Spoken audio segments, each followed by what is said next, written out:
Hi guys, it's Sarah from the Little Rose 9314, and today I'll be doing a book review over Jasmine Wanga's My Heart and Other Black Holes.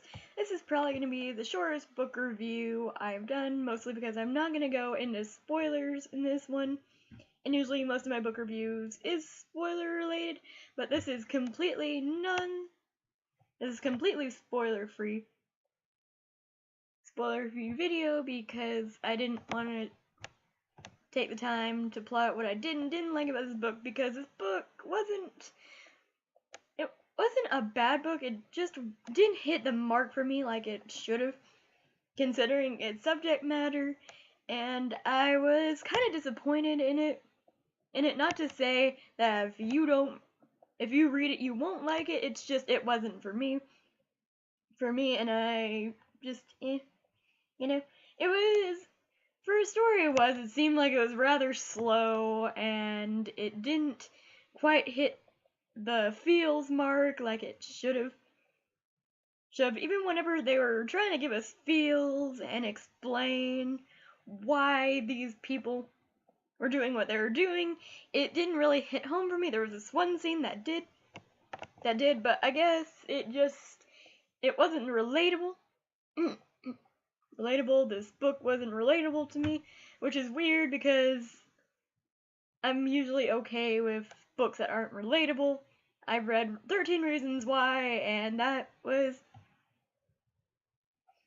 a great book for me. It's just this one fell a little flat, and it didn't impress me, so I gave it a 5 out of 10 stars.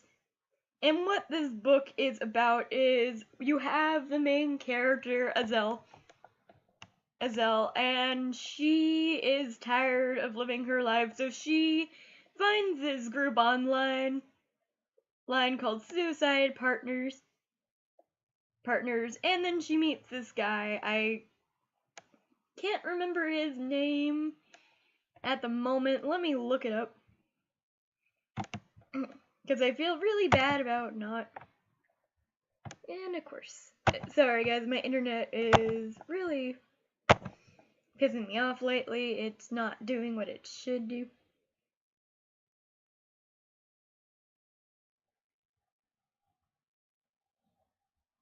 I know you could connect. Okay. Now back to that.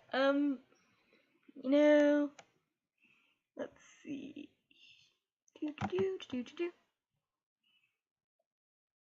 Okay, there we go.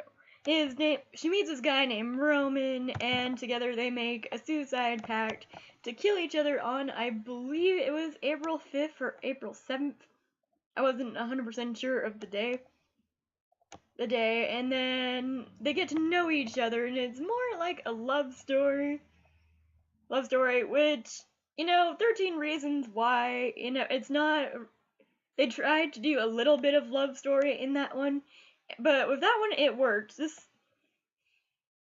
one, it didn't. It completely took away from the purpose of the book. I know what it was trying to convey, and in some parts it did do that, but in some parts it just fell a little flat for me.